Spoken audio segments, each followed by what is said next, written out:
Welcome to another edition of Pittsburgh Sportsline. Thanks for watching us on Verizon 32, Comcast 7 only in Bethel Park, and of course you can see us rebroadcasting throughout the week on Verizon 32 and Pittsburgh Sportsline on Facebook. And we're getting a lot of great feedback, so thanks for all the great input you're giving us. I'm Al Levine, the Talking Machine. We got Chip the Prophet Hayner, Smoking Jim Frazier. We got John Tiger Kiger, no longer the intern. Aaron Ward's here and Matt Harkins. And thanks to Dave Cable for all he does. And we'll have our latest video from Sip Sports Bar up there probably in the next day or so. There's a lot of great sports out there. And I'm going to start off a little different, Smoking Jim. I'm going to go to Chip the Prophet Hayner. He has a little special thing that he would like to do. And Chip, I'm going to turn it over to you right now. Thank you, Alan. Today, October 15th, is National Infancy and Pregnancy Loss Awareness Day, and this is something that's very near and dear to my heart because my wife and I, over the last few years, have had 5 losses. We lost one little girl early in the 20 weeks into a pregnancy, and 4 other miscarriages. So what I'm going to do tonight from 7 to 8 o'clock, as we go through the time zones around the world, people are going to light a candle from 7 to 8.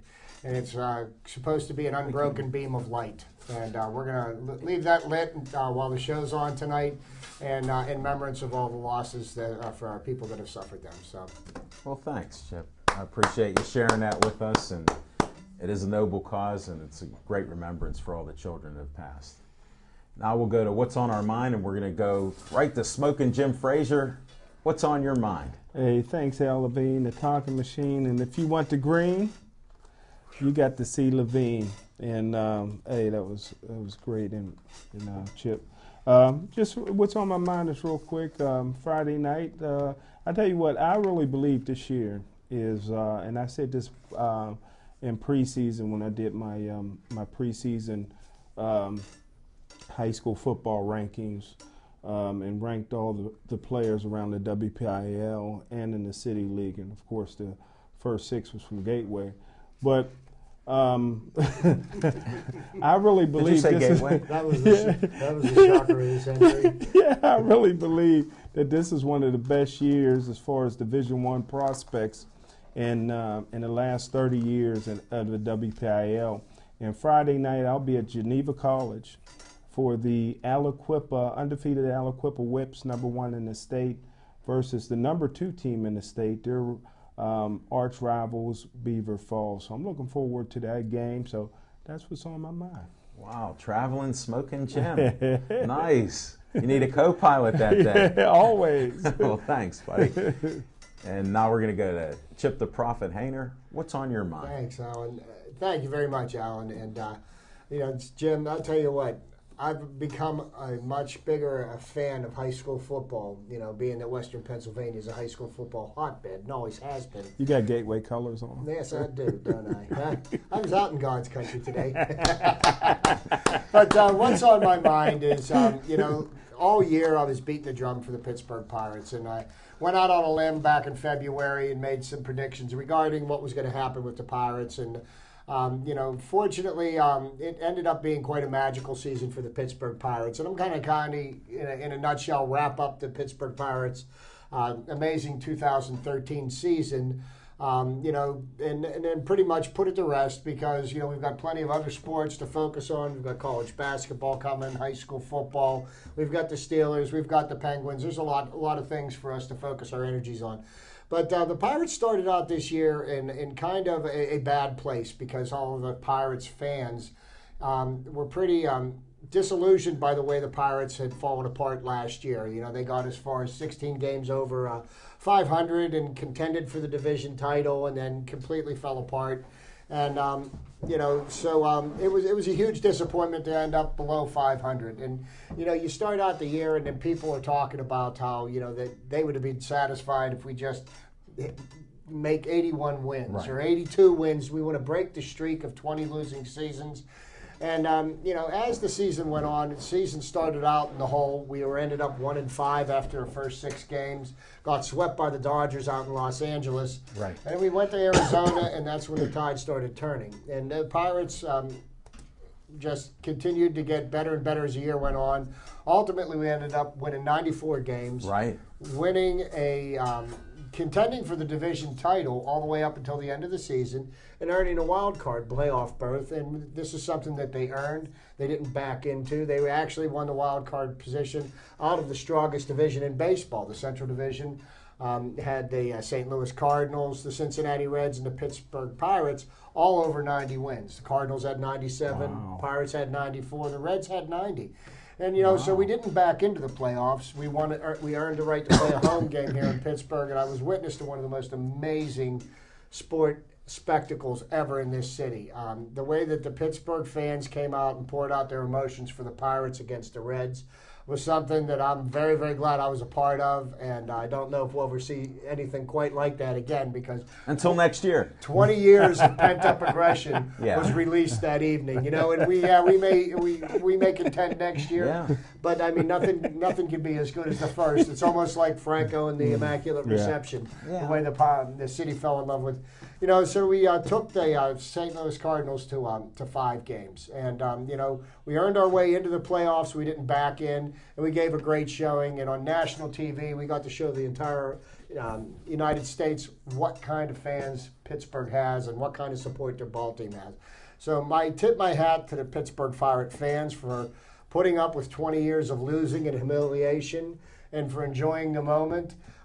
Tip my hat to Bob Nutting, Neil Huntington, Clint Hurdle. They put a quality product on the field. And it's going to be interesting now, because now that we've achieved success, getting there was the easy part. Staying there is going to be the challenge. And there will be a variety of different challenges. And as we go through the winter months and free agency, I'll report back on what's going on in Bucko land. But, thank you, Pittsburgh Pirates. Thank you, Pittsburgh fans. And it was one heck of an amazing season. Well, thanks for the report there, Chip. I was going to have a pirate segment too, so we may just revisit a little bit of that. We got plenty others. We have plenty other sports to look at. There's no doubt. It's always a great day for sports in Pittsburgh, in my book. Yes, sir. We either report on it or make something up, just like these players. So there's no problem with that. What's on my mind is a combination of all this. The great feeling from the Pirates, that was just super. I've always waited for that, maybe too long, and I understand. So congratulations to Nutting. Yes, I said Bob Nutting and his team, and Hurdle. He just won the Dapper Dan, or not the Dapper Dan, but the, what is it? The National League Manager of the Year. Yeah, the Manager of the Year. So that's a nice thing to have. Imagine that. With all the people that talk poorly of him, like I did when his gut was failing him. So we have things like that. And then I want to talk on the Steelers here with all the drama when you have a team that is talking about games in the locker room and how they change things that way. So there's all kind of little controversy that gets stirred up when you're losing. Now look, all of a sudden they win a game against supposedly a tough defensive team, and they won the game pretty easily, you could say. It wasn't in too much contest. So Steelers need the win. They're going to play Baltimore this week. I'll go out on a limb. They're going to beat Baltimore. Yes, sir. Here we go, Steelers. And that's what's on my mind. I got to do a couple promos here. I was up at Howard Hanna, and they have a special event you guys might be interested in. It's Pittsburgh versus Cleveland. They have this, please join us for a children's, can you get that? Children's Free Care Fund. They've been doing this for years. I talked to Sue Muselin. She was there. She gave me the great literature and everything here. Sunday, November 24th, the doors open at noon till 5. The cost is $35 per person. Smoke and gym. It includes a buffet, an open bar for ginger ale throughout the game. Purchase your tickets and football pool blocks early, they say.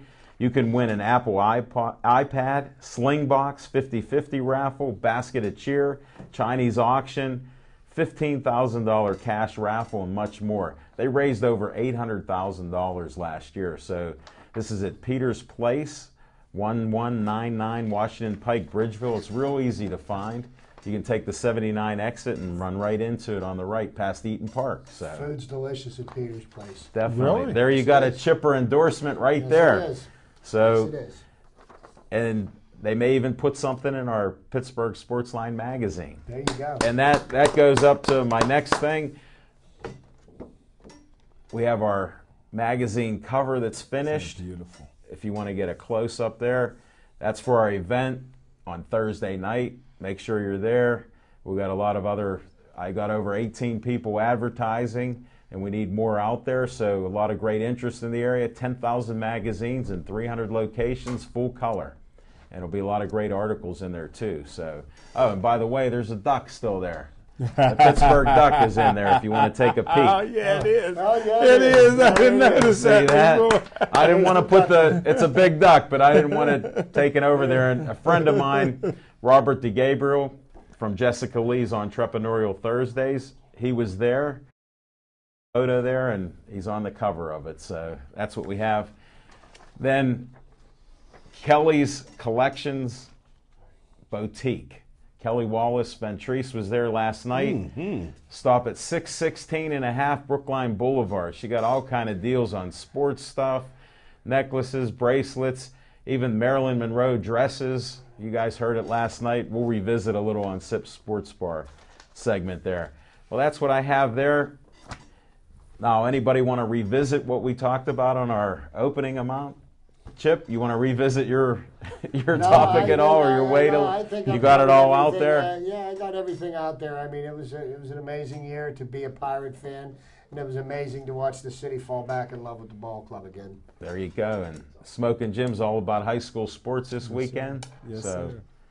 And I'm just happy to be here and thankful that BPTV's putting us on the air. Next week, I do want to announce we're going to have a special guest filling in for Little Z. If you want to pan on Little Z there, Tiger. Did you get Little Z? Oh, there we go. Tempe Moore did that great sketch. So a little shout out to Tempe. She's doing a lot of great things in the area.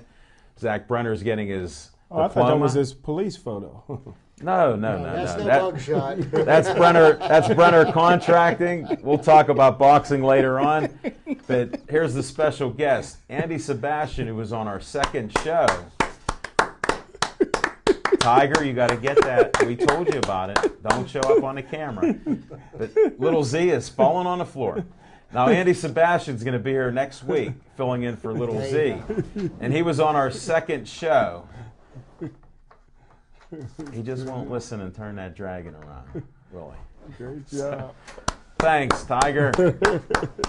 So Andy will be here with us, and you know he's the announcer, longtime announcer at Plum. He does boxing matches, just a super guy. And It'll be great to see Andy again. definitely. So he'll be here next week. And now we're going to go to SIP Sports Bar. Yeah, we got to hold up. Not on the smoking yet. We didn't get to that fiction yet. With the SIP Sports Bar, everybody knows 3024 West Liberty Avenue, 15216. Great place at SIP's. We had another great crowd, a lot of great guests. You know, you got to check out the video. We had a ton of people on there, all interesting subjects. We're getting a lot of people from different neighborhoods that are coming around. We even have our Trapper Tom segment now. He's talked about wrestling 2 weeks in a row. I can't wait. And Smoking Jim, Mr. Puniverse. Yeah, we're friends now. I saw that on Facebook. Yeah. See, it's a good connector now. And Pittsburgh Sportsline, when I left on Facebook, was up at 766 likes. Wow. So we're getting a lot of great feedback. Thanks, folks, for all the likes there. We're trying to get up to 800 at least. We're trying to break 1,000. A thousand's the secret. Higher.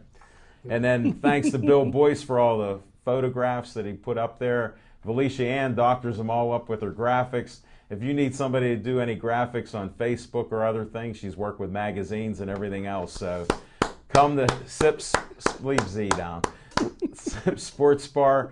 You'll meet some of the crew that come around every week. And the food's great. Tell the owner that we said the meatball hoagies are great. The hamburgers last night by Pete. Weren't they good? They were one of the best hamburgers I've had in a long time. So come on out to SIP Sports Bar. We'll see you next Monday, 7:30 we start filming. We have another lineup of great guests, and we'll see you guys there. Now we're going to go to one of our favorite segments. A lot of feedback in the neighborhoods from Northeast, Southwest, and even Uniontown, buddy. They want to hear Smokin' Jim, Fiction and Fact from Smokin' Jim's Almanac. Hey, thanks, Al Levine, the talking machine. And I tell you what, I'm gonna go back in the day.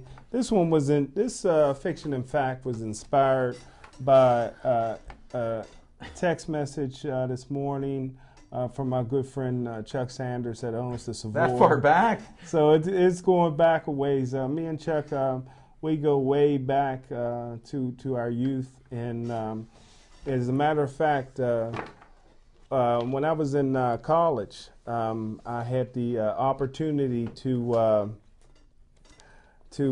live off campus in one of the houses that usually is for fraternities or sororities.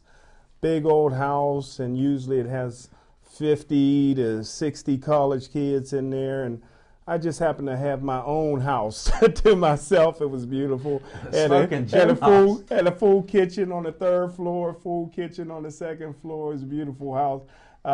Picket fence in the backyard, the whole bit. So anywho, one weekend we had 5 of the top recruits that they ever had in the history of my college come down. And one of the recruits gave a verbal commitment. A 6'6" guy from Aliquippa had already gave a verbal commitment to Louisville University. Wow. And one of the recruits was a great football player out of Penn Hills High School by the name of Chuck Sanders. No. And so the coaches gave me $200. Back then. And that's good money back then. They gave me $200 to show these guys a good time. And so I decided to pocket that money and throw a party at my house. So I threw a party that lasted, I'll tell you what, when it was over, the sun was up, brother. It was the next morning. Wow. And 4 out of the 5 recruits signed with my college right away. They had a great time. The only one we lost was Chuck Sanders, who was a friend of mine. So I called up Chuck and I says, Chuck, what's going on, man? He says, man, I had a good time. He says, if I go to school there, I would never get my degree. and so he ended up signing with Slippery Rock. And the significant thing about that is he is, to this day, not only did he break all kind of records, but he is the only player in Division II history to be up for the Heisman Trophy Award. That's how good he was. His nickname was Ground Chuck, and played a lot of years in the NFL, including the Pittsburgh Steelers. So that's my fiction and fact from Smoking Jim's on it. That's a nice one. And we'll be seeing Chuck at his restaurant. Yeah. Savoy Restaurant and Lounge, 2623 Penn Avenue, Thursday night, 5:30 to 9. You're the best with this shameless promotion stuff, Smoking Jim. I want to give another shout out to a graduate from Cal U. Oh, yeah? Yeah, a guest of our show. Trapper Tom's a graduate of Cal U. Yeah. There you go. Thanks, Smoking Jim. And now we're going to go to, this is a popular segment no matter what this guy says about it. Chip's Trivia Time is coming right at you, right now. Right out of my bag of useless information. My friends have told me more than once, the Chip, you are a fountain of useless information. And, it may be all of that. But first thing I'd like to pay recognition to, being that, the Pirates are on everybody's mind because they had such an uplifting year. October the 13th, 1960, was the day of the greatest finish to a World Series baseball game ever. The first time in the history of Major League Baseball that a 7th game of the World Series was ended on a walk-off home run by Bill Mazeroski. Wow. Right down here at Forbes Field. Wow. And I was, looking at the way the fans had reacted for the wild card playoff game, I could have just imagined if we Pirates would ever win World Series here in Pittsburgh again. It would blow the roof off. When the Steelers play in the Super Bowl, they go to New Orleans, Pasadena, wherever. But could you imagine them winning a Super Bowl here? There wouldn't be a building left standing. Yes. But right. That was one of the 5 World Series championships that the Pirates won. But on today, October 15th, 1925, Kiki Keeler hit a bases-loaded double to give the Pirates a 9-7 victory over Walter Johnson's Washington Senators to give the Pittsburgh Pirates their 2nd World Championship. That happened October 15th, 1925. So it's another day to tip our hats to the accomplishment of the Pirates. And the reason I bring those two up, if you notice, 1925, 1960, quite a few years in between World Series championships. 35, Chipper. So I'm thinking, we might be having a parade sometime next year. I'd say the end of October, beginning of November. Just going out on a limb and putting that one out there now. Why not? Yeah. Being that we're in the midst of the baseball playoffs, I watched Game 5 on Thursday night between Detroit and Oakland. It was a great baseball game. Personally, myself, I love a 1-0 baseball game. Great pitched game. Justin Verlander for the Detroit Tigers. For the 5th time in his career, he struck out double-digit batters. He struck out 12 that night. There's only 3 other pitchers in Major League history that have accomplished this feat as well. One of them is Bob Gibson. Yeah. The other one's Cliff Lee. And the other one is Randy Johnson. So that's pretty elite company, and that's happened 4 times in the history of Major League Baseball, and it's been around 140 years. Alan touched on the fact that the Steelers won their first game this year. And, I always like to be the optimist, and I try to look at the glass as being half full as opposed to half empty. And I will crack a few jokes about poor play when I see it. But being that the Steelers went into this weekend's game 0-4, okay, I did some research, and there has been one time in NFL history where a team that started the season 0-4 made the playoffs. San Diego Chargers. 1992, the San Diego Chargers. And the significant thing about that was they started out the year 0-4. They won their division, made it to the playoffs, got bounced in the first round. We'll take that. Okay, now, I thought I might get more information than that when I put that in my search engine. So I decided, well, what about 1-4 teams? How many of those have made the playoffs since the most recent upgrade to 12 teams into the playoffs? And there have been 11 teams that have started the season 1-4 that have made it to the playoffs. The most recent one was the 2002 New York Jets with Chad Pennington at the helm. Oh. And the interesting thing there, the Jets won their division that year. Really? Okay, and then even worse, now, God forbid, I'm predicting a Steelers victory this weekend against the hated Ravens because, winning last week all of a sudden made this game relevant. 1970, the Cincinnati Bengals started the season 1-5. They made the playoffs and won their division. There was an expansion team that year, right? They may have been, and that was back Joe Green's second year, so the Steelers are still getting beat up. They beat the Steelers out as an expansion team. But, the reason I brought this up is because, you know what, even though we were sitting at 1-4, we're only 1 game behind Baltimore in the loss column and only 2 games behind Cincinnati. So remain calm. All is not lost. But that is Chip's trivia for this week. So I thought I'd add some positive notes, something for us to look forward to, and let's get them Ravens. All right. And since we're talking football, we might as well just go into the Steelers right now. Absolutely. We'll just play with the Steelers. They're back in business. The fans are going around, like I say, the schizophrenic Steeler fans. Now they're going to go to the Super Bowl. I don't know about all that, and I know each of you have, and I withheld predicting any record for the Steelers this year. I want to go on record as saying that because I don't want to go after the fact and say, oh yeah, I predicted whatever the record they came up with. I'm wrong. 11-5. Alan and Jim both felt that the Steelers would make the playoffs, and looking at the way that the AFC North Division is this year, it's a very real possibility. You got Ben Roethlisberger as your quarterback. You've got a chance. You can win just about any game you're in. The defense played very well last week. And I even heard that there was a Jason World sighting.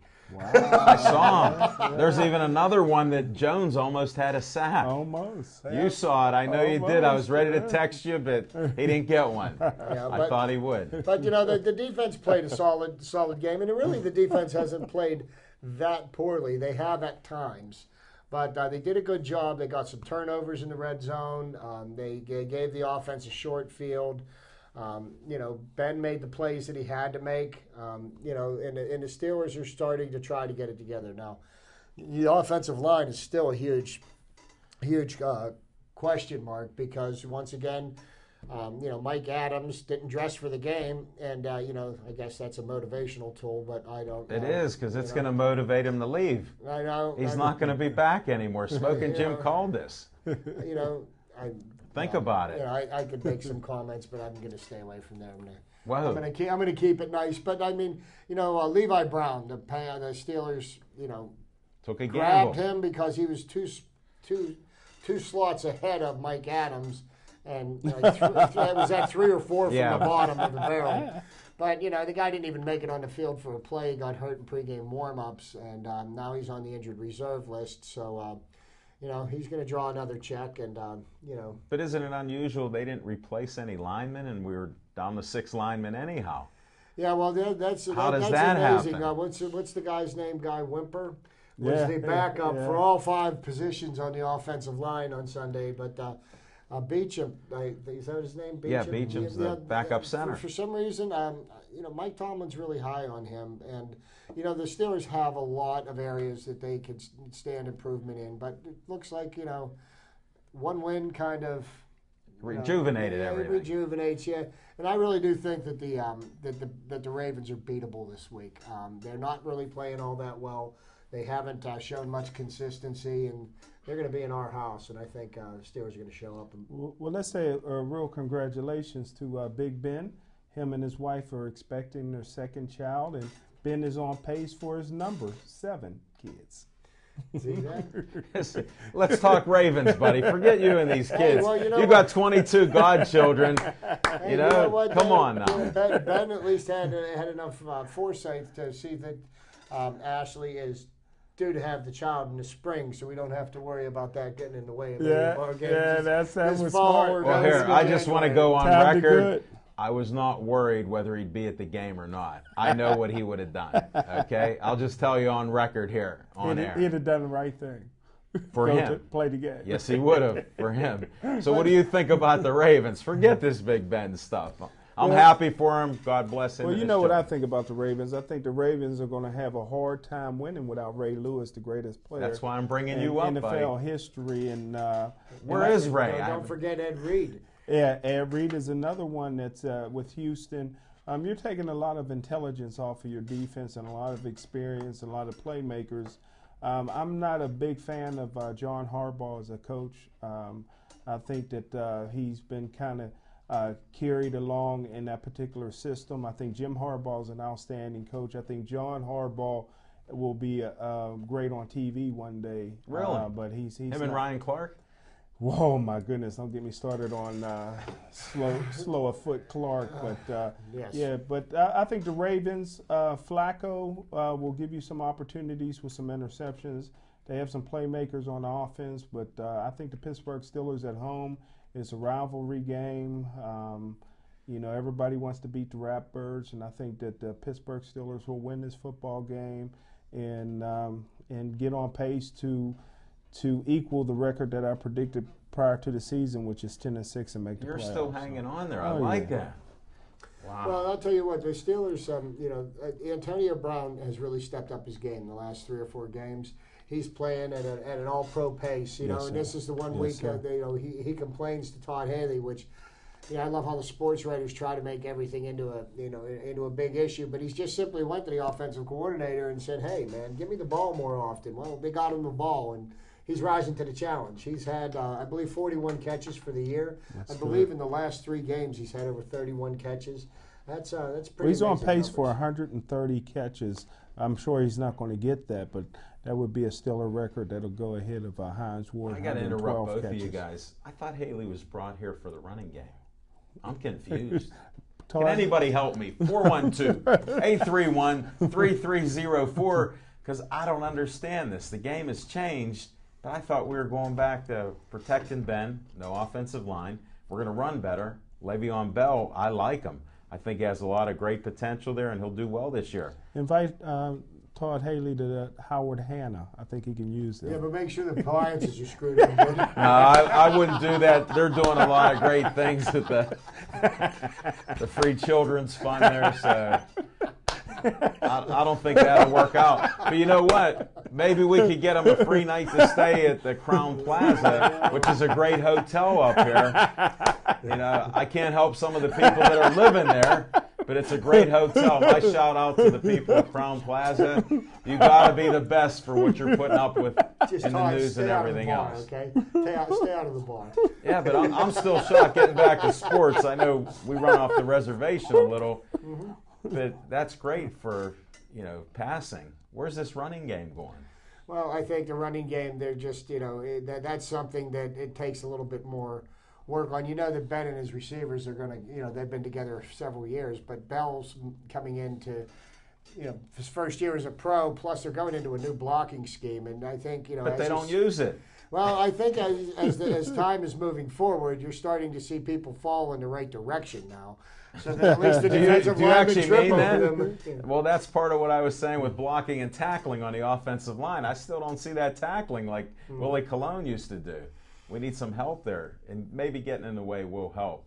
Because that scheme of blocking, I'm not really seeing it for them running downfield. No. What do you think, Smoking Jim? Yeah, you know, that zone blocking scheme really didn't fit the Pittsburgh Steelers personnel, and they found that out real quick. I think they scrapped most of it.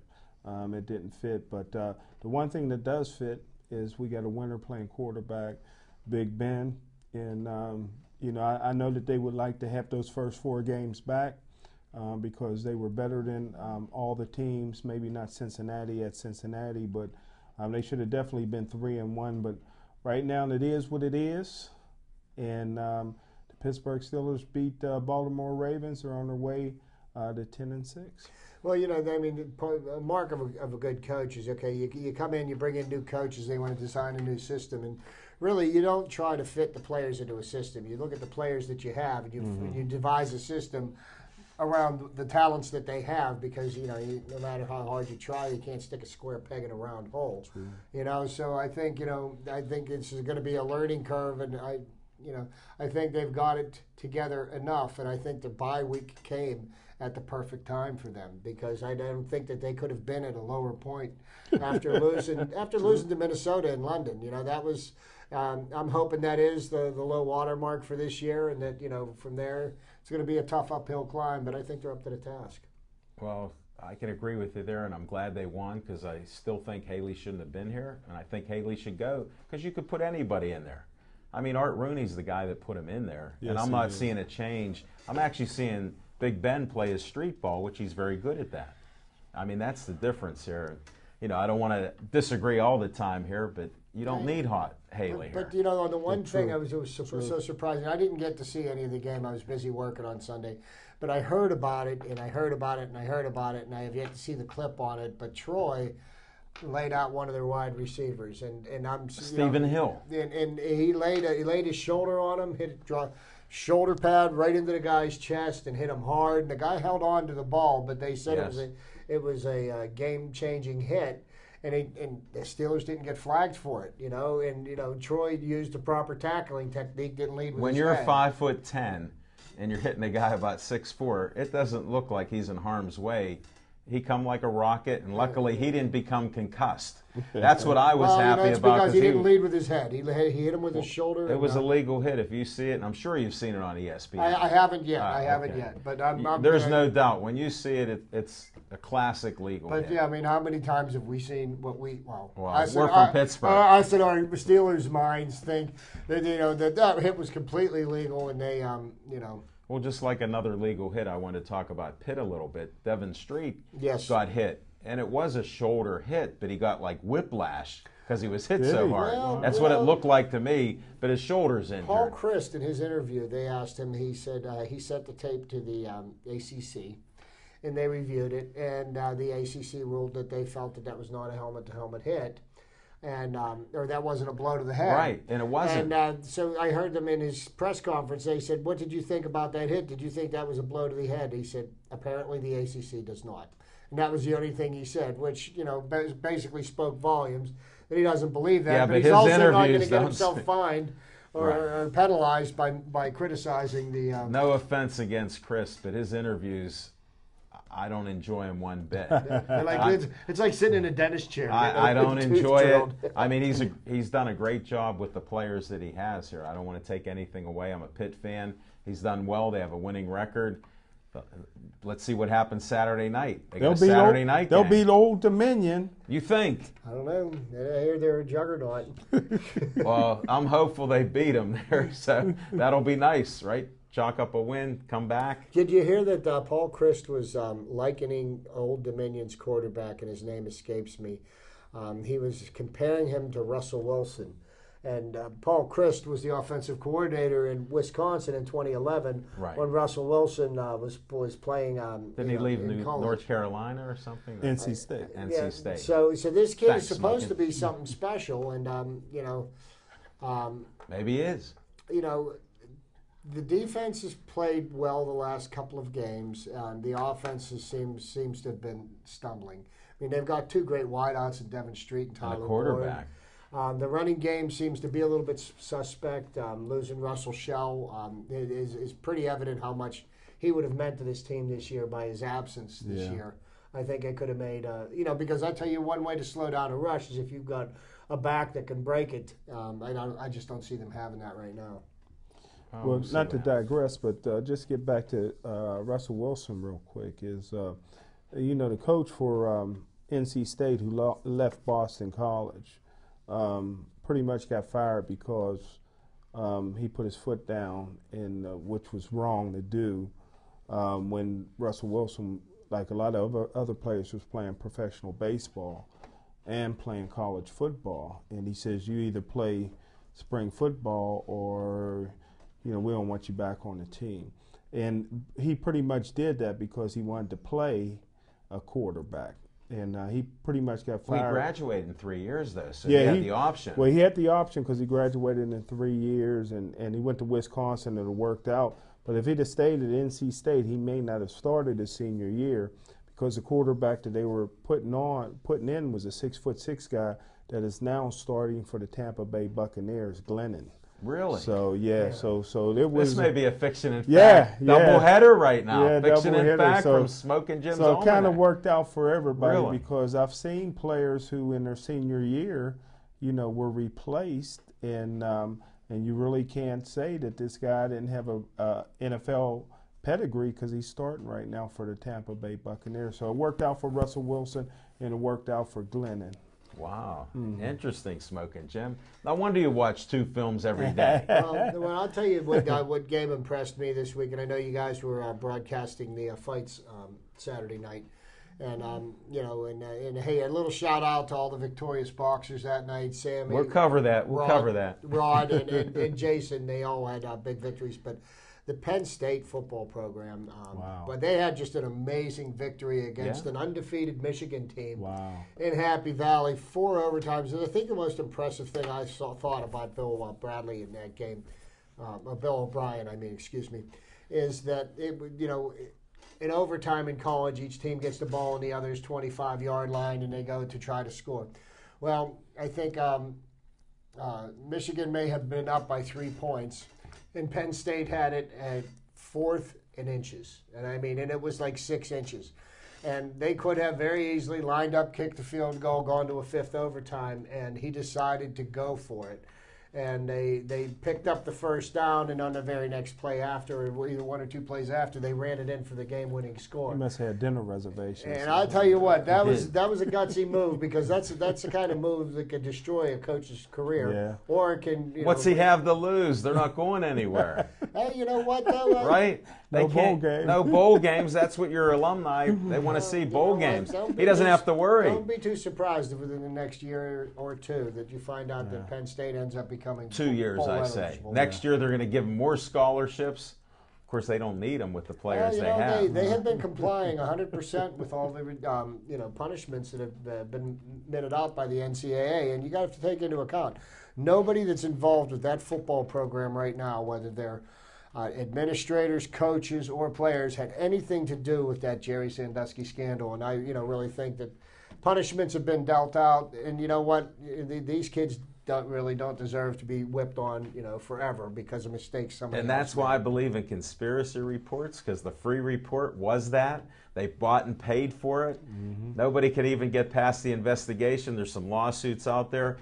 But Penn State wanted this behind. I heard they settled with like 30-some people already. Yeah. So there's out-of-court settlements on all of this stuff.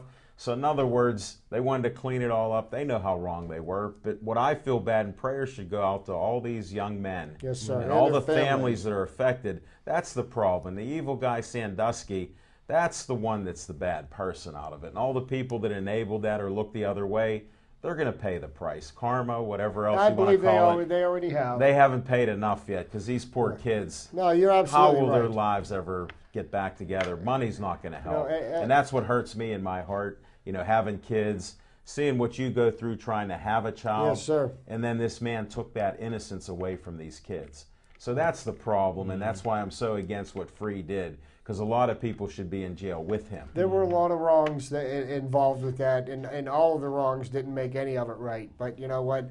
I like the fact that we're going to get this out of the courts, put it behind us, because dragging this out in the courts would have done nothing but continue to hurt the victims and their families. And if anybody didn't deserve to have this happen to them, it's them first.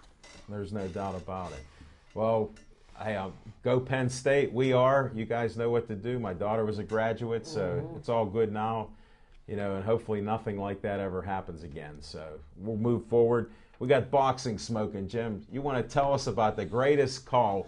You have to watch the Jason Bergman fight and listen to Smoking Jim Frazier while he's talking casually with Monty Everhart and Jimmy Savetic.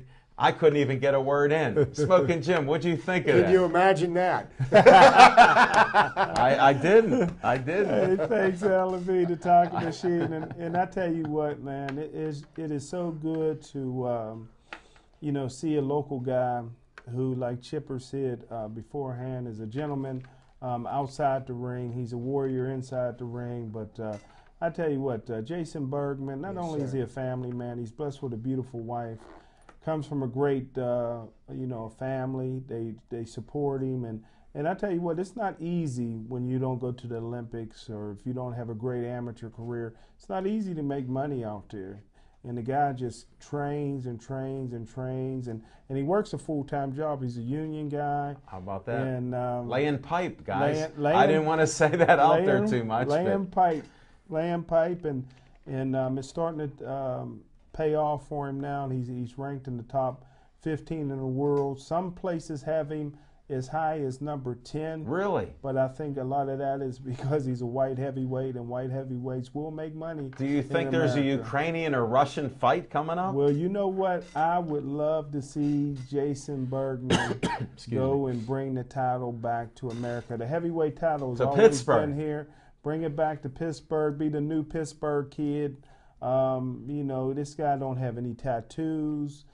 He speaks well. He's good for his word. He shows up to the show. Soft-spoken. Yes, and I tell you what, I've been a fan of his for a long time when I was trying to hope that him and Lee McGinnis, who won the Tough Man competition, would get it on in Pittsburgh, but really wasn't enough money for those guys. And Lee is still an undefeated heavyweight, and I know Jason loves knocking out black heavyweights, and so that would have been a great fight. And but I tell you what, tell about that fight for the people that haven't watched it, buddy. Well, I tell you what, he was fighting John Smith, and John Smith was an undefeated heavyweight. Not only was he undefeated, but he was on the rise. 13-0. 13-0. He was being trained by former world heavyweight champion James Buster Douglas. And they brought him in a limousine to Pittsburgh, and this was just what restaurant did we see him at? I forget the name of the restaurant downtown, but this 130 7th Street, Enigma. That restaurant, like he said, and I tell you what, this was for a title. This was for an NABA heavyweight championship title. This was going to be a big money fight, an easy fight supposedly for John Smith, but he got in there with a guy that can take you out with one punch, and that's what happened. Jason had other plans. I tell you. Did you guys hear this? That's what I heard. I'll tell you what. I got a feeling. 2 hits in the fight. I hit you and you hit the ground. That was true. He hit that kid, and I don't think I've ever seen anybody hit the floor as fast as that young man did. He got. Wow. It sounded like a shot, and it looked to like Jim, a shot. I almost fell over listening to Jim Oh, call this. Jim. And, you know, and the young man that got popped. What was his name again? John Smith. John Smith. John Smith. God bless you. This young man has heart, and he's got a tremendous amount of courage. No way in the world that I would have gotten up from that. And he got right back up. And I saw at that time that he was really like the lights were on and nobody was home. And the ref, you know, and Jason went in and finished him off very quickly. And you know, I mean, they should have stopped the fight after the first hit. I really think. Well, not really, because the referee got him. His gloves were okay. He was able to walk over. No, he didn't protect himself that well. And Jason did the right thing. He saw he had a wounded opponent. Yes, he did. And that He shows finished me that Jason can go further than just this. Yeah. Because he went after him and he finished off a guy Yes, that he should have did. been finished off. And he did it in a couple punches, too. Well, And he almost got him one last punch. If he could have got him right before he hit the canvas, because he was trying to. Referee had to hold him back. He did. He wanted to get that He did. one And last the referee lick in. was great in that fight. That young man's very fortunate. Very fortunate. He got hit by a tremendous left hook. I mean, they would have stopped a truck. Yes. And you know what? We talking, about a lot of fun there, but one of the most sad things was his daughter was there. His young daughter was there. She was a cutie pie too. She was, and it's just a shame, listening to that's a terrible thing. That's the part about boxing that's a little bit rough. I'm glad if he had a son. I'm glad his son wasn't there, because when the son sees his father get knocked out like that, it's hard for the son to listen to the father. I'll call Jason Bergman. What? Who's your daddy? Smoking Jim. Smoking Jim gives family insights all the time. He'll tell you about those kids and everything else. But it was a great night of boxing. We had a half a dozen fights, and Sammy Vasquez was there. What'd you think about his fight? Who can?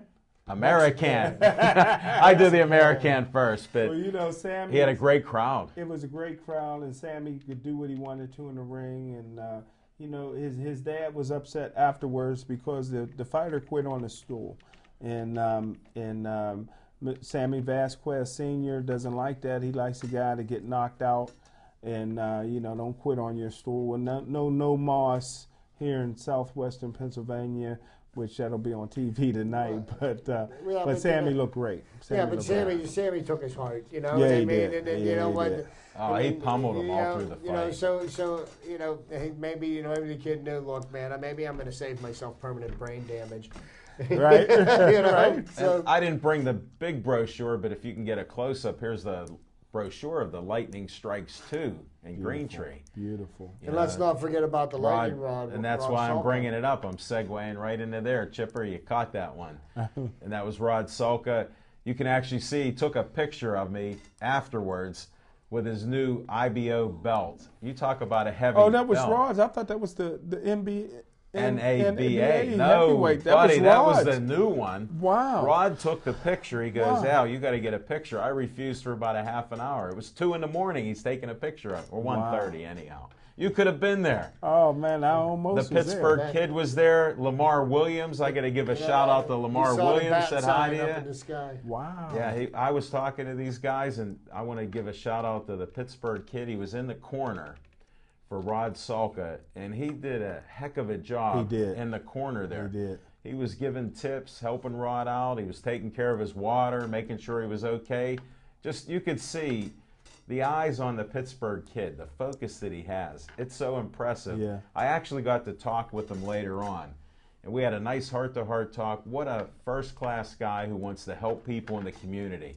With everything he's gone through, I'm not even going to bring up about people harassing him, because Little Z and the Brenner Contracting, they handled that issue. Yeah. And it was just a terrible thing that could have Well, escalated, because he's a good guy. Paul's- He's got a fight November 30th, Yep. and he's focusing on there. Smoking Jim and I got invited up to his camp. Yeah. His camp's near Cal U. Yeah, it is. And we got a special invite. We may even get a ride up there with them. Wow. Yeah, I was talking to them, and Jim, they love Smoking Jim. Jim's directions, right? You're No, Jim's driving. no, I have it right here now. I got it on this card here. We have the two roads that you go on. But to speak to the Pittsburgh kid, you know, he faced a fair amount of adversity, and he's turned his life around. You know what? And I'm glad to see that he's getting a chance to win another world title. You know what? I think he's going to bring more gold back to the tri-state area. Well, I know he can tie Rocky Marciano's record, although he does have one draw on the card, but 49 wins and no losses. That's guys. incredible. I think that's fantastic, and the shape he's in was just unreal. He was jumping around in the ring. I thought he could fight right then and there, and this will be November 30th at Mountaineer. So stay tuned with that fight there, too. Mm-hmm. There's rumors that he could go even and fight Mayweather after this one. Wow, when he wins. Yeah, well, you know, Mayweather's never going to fight anybody who's got a chance to beat him. Well, here's the thing. Here's why I think you could have some matchmaker get together on it. They don't want the Pittsburgh kid to have 50 wins. Ooh. Think about it. Ooh. That could be a thing that gets it. I'm here to help promote the Pittsburgh kid today. No, just think about that. There you go. That could be a thing that would bother some of these boxing guys who are out there, Mayweather included. They may take a shot. You know, he's 38 years old, and I told him, you fight like you're 23. That's what's amazing. What a blessing. I got to bring this up, and I heard an interview today with a fighter that could have beat Floyd Money Mayweather. Well, two things. Number one, Tommy Hearns could have knocked Floyd Mayweather out, and another guy that would have beat him by TKO was Sugar Ray Leonard. And I seen an interview, and tonight on one of the TV stations. You can say it, because if they're watching it, they can tune in after us. It's 8 o'clock. 8 o'clock on ESPN. It's the 30 for 30 to No Moss with Roberto Duran. So they interviewed Sugar Ray Leonard. And Sugar Ray Leonard said, they asked him, could you beat Floyd Money Mayweather in your prime? He says, well, as a fighter, I'll say yes. He says, and so the guys interviewing him, one guy thought he could. The other guy says, well, Floyd defense would have been too much for you. And so Sugar Ray says, I'm not going to deny that. You know, you're entitled to your opinion. He says, the one thing I can say, he says, Floyd Mayweather reminds me of a fighter, and I thought he was going to say Pernell Whitaker, because Pernell was a defensive sweepie. He says, he reminds me really of his father. Wow. He says his father was a great fighter. He says in 1978, I knocked his father out. So it was so smooth. It was a great setup. Yeah, it's almost like a setup. Yeah, he do remind me of a fighter. He reminds me of his father. And I knocked his father out. And that was great. So Sugar Ray, who was just an icon for boxing here. And 76. 76 gold medal. As well as, was it Michael won the light heavyweight, or did Leon win gold? Both of them, Leon Spinks and Michael Spinks. Leon won. Wasn't that when Teofilo Stevenson was taking over? Well, they weren't heavyweights. They were light heavyweight. Cruiserweight, cruiserweight and a light heavy. Okay. Yeah. They weighed a lot less, like 178 pounds. Yeah, that was an all-time great, Teofilo Stevenson. Yeah, he would have been heavyweight. If he would have, if they could have ever got him out of Cuba, I would have loved to have seen him fight Ali in his prime. They didn't have a raft big enough to get him out of there. That was the problem. There was no raft. Fidel wasn't going to let him. There was a bathtub. Fidel kept him under lock and key. Yeah, he sure did. They kept a lot of people under lock. One punch knockout power. Just ask my man Dwayne Thomas and Big John Tate and all the rest of them. That's right, with Big John Tate. He ended a lot of people's dreams. Yeah. Yeah, well, that's our boxing segment. It was great to be out there. And then we were talking with Jimmy Cvetic. You have to just hear, I don't know if all the conversations with Jimmy will be in there, because they did have to cut that down. Dave's got a great, he's been cutting and working on it. That's Dave Cable. That's a lot of work. Jimmy would give him a lot of work. Yeah, well, there was maybe too much in there, and some of it you can't even put on the air. I don't know if that'll be on, but we also have some events coming up with Jimmy Cvetic. And there's even supposed to be, there's a special red carpet treatment for Smoking Jim and myself with the White Collar Brawler coming up. I can't wait. I heard it's somewhere in November. I'll have to call Jimmy up, or you have to find out these dates. And we have other boxing coming around. We did miss one at the Royal Place just recently. You know, we couldn't get a camera, so Jimmy knows that, you know, we're going to try to get together with them on it. So He said, "You guys are more than welcome. Come on out and film Smoking Jim." Even people that owns a camera didn't have a camera that day. Really, there was all kind of things. It might have been a full moon. Something like that happened. So, no, these things. But we've had a lot of fun doing that. We're starting to wind it down. Penguins are playing the Oilers tonight. Anybody know the score? Where's my biggest fan in New Jersey now? My sister. Yeah, the Pens, she would have reported the Pens it. are doing something tonight that they didn't do all of last season. They're playing a team from the Western Division because the shortened season last year, the Eastern Division played Eastern Division and the Western Division played because of the travel involved. So playing the Edmonton Oilers tonight, and the Edmonton Oilers lost to the Washington Capitals last night. Penguins started out the year strong. They're 4-1. Marc-Andre Fleury has played very well in goal. The Penguins' backup goaltender, and I can't even pronounce his name right now. I'd have to see it in writing. A young man that came up from the AHL. He's taking the place of Thomas Volkun. Unfortunately, right. Thomas Volkun had some life-threatening blood clots that he's going to tend to. Season. They said that they're 3 to 6 months, and they're in no rush to get him back. It's more important to keep him alive for his family. He's got young children and everything, and there are some things that are more important than hockey. But he wants to play again. But there's next year for him. The Penguins have just been playing pretty incredibly, even with all the injuries they've had. James Neal's on the IR. Chris Letang hasn't played.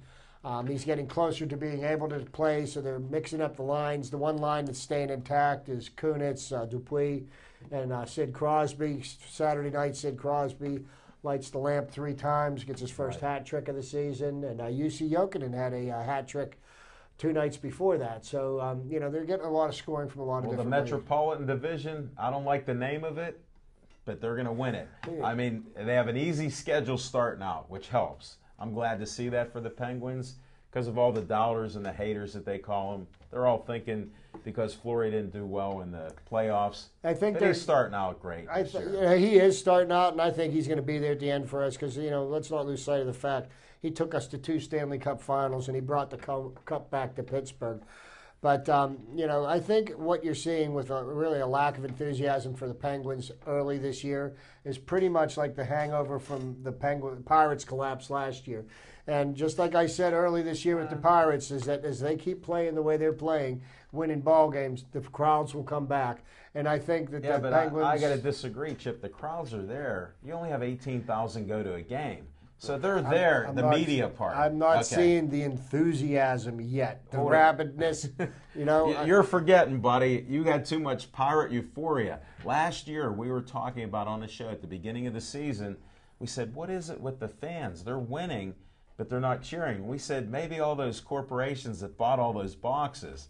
That's what we talked about last year. Maybe and success. I think that's some of it. As sports fans here in Pittsburgh, I think we're a little bit on the spoiled side because, when our teams don't win a championship, it kind of seems like the other teams are just happy to have their team show up and play well. And it's not how many we win, it's how you win them. that the Pittsburgh fans are a little bit criticized. Fickle, but I think it'll come back, and I think they're there already. It's just who's going to the games. Later on, when a lot of these folks can't go and the other people that are more rabid, you'll see them there because they're packing the house all the time. They don't have to worry. Look how they treat people. Dan Bosma was handing out pizzas today at Console Energy. Yes, they were. Yeah, Smoking Jim, you could have had a pizza if you went to the You could have had Sid Crosby bring you out a slice of pie. Yeah, exactly. And we're winding down to close this out. Smoking Jim, what else do you got on the agenda for this weekend except before your travels? Could be going to Uganda to bring in some guys back to play a little lacrosse. We had a great guest. Bringing lacrosse to the hood. We had a great guest. You have to watch the video. And I don't know what John's saying to me. We're almost out of time or what? 1 minute? Less than 1 minute. Thank you, John. Chip, keep it quick. I got a couple things. Keep it quick. I'm just looking forward to all this upcoming sports. Got a lot of great high school football coming along. We'll keep your eyes on the Quad A. Gateway Gators are undefeated. Central Catholic Vikings are undefeated. And we got the Upper St. Clair is undefeated. And they're all going to meet. And don't forget, go Bethel Park. Come on. We need the Bethel Park Blackhawks. Let's go. Thanks, everybody, for watching the show. Thanks for all the help. We appreciate all the great feedback. Look for us on Pittsburgh Sportsline on Facebook. Verizon 32 everywhere. See you next week. Thanks again.